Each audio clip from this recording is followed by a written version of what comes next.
Tail whips were my dream trick for the longest time. I tried tail whips over and over and over again. And if you're anything like me, you're in the same position.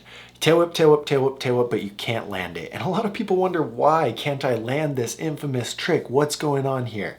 And the reality is it's different for everybody, okay? But I talk about it in this clip and explain a little bit more of some things you should look at and some resources for you to use to master the tail whip. One of those resources is Bike School, which is my online program, my coaching program where I can help you master any trick. I've got a huge library full of how-to tricks. I also have a YouTube channel for Bike School that gives out some free content. The difference there is that I'm not able to coach you. And when it comes to learning a trick, the reason I was able to progress so good is because I was around people who were much better than me that could look at what I was doing and they could influence what I would try next and how I would go about doing that trick. And for me, that was a game changer. So for you guys who don't have that, who are trying the same trick over and over without any feedback, the feedback you get from Bike School is a game changer, and it's a very affordable monthly subscription price. The link to Bike School to check it out is down here in the description. Check it out if you want. But otherwise, here are a few tips for a tail whip. Snacky says, I want to learn tail whips. Do you have any advice? To land a tail whip, you just gotta send. That is the secret. You just gotta send it. Just kidding. Tail whips are really hard, and I think a lot of people try tail whips too early because it's an easy trick to throw. It's a hard trick to land, but it's an easy trick to throw.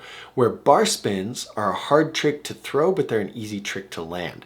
And so most people go for learning tail whips before bar spins because the idea of taking your feet off is far less scary than the idea of taking your hands off, right? Am I right? Can anyone resonate with that? Do you guys agree? That was my problem. I'm like, yo, I'm gonna learn tail whips. And because I just jump and do this with my bike, like, and that wasn't close, but it was easy to throw. Where a bar spin, I would not let go of a bar spin. No way in hell, I would not do it. So anyway, you gotta make sure you're ready for the whip. We have a Bike School video, let me find it, where I talk about some things that you should be doing before you're ready to learn a tail whip. And I think that's important to make sure you are at that point. Make sure that you are tail whip ready before you even send the tail whips. That would be step number one. Let me find it. I'll put it here in the chat for you guys. Pre-tail whip, okay. And I just kind of talk about some things that you should be thinking about before you actually learn to tail whip. Whoa. So look how much faster that whip is than this one.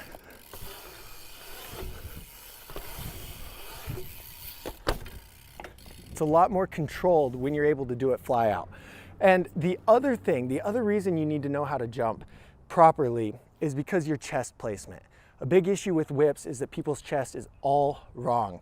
And knowing how to jump properly sets you up for success with your chest placement on the fly out tail whip. So, and without seeing where you're at, Snacky, it's impossible for me to like give you good advice and good feedback because I don't know what your struggle is. For me, learning tail whips was as simple as clamping my feet together and like thinking about clicking my heels when that whip came around. But I have friends who are not leaning forward, right? There's 6 trillion different things that could be wrong with a whip, and without seeing that, I just cannot help you out. I don't know if you know this, but with Bike School, which is also, so the video is a Bike School video, but we offer membership. It's got in-depth how-to videos, so in-depth tail whip video that's different than the YouTube videos. It's just, I don't know, GS checked out the bunny hop video. He thought it was a pretty good video. All the videos are stupid good quality and really in-depth, but there's also an option for you to post your trick attempts and get feedback. And so that would help me give you good advice if I could see what you're doing. If I could see what you're doing, I could be like, yo, you got to turn your wrist down. You got to make sure you're leaning forward when you come out of the lip, and you've got to kick it with your back foot, not your front foot. It's like easy to see that and give that feedback. So anyway, I hope that helps a little bit. Watch that Bike School video and then join Bike School if you think that's a good fit for you, if you want that help. So if you like talking about and learning about BMX, join the BMX Nerd Discord. The link to the Discord is in the description. It's a huge online community with over 400 members.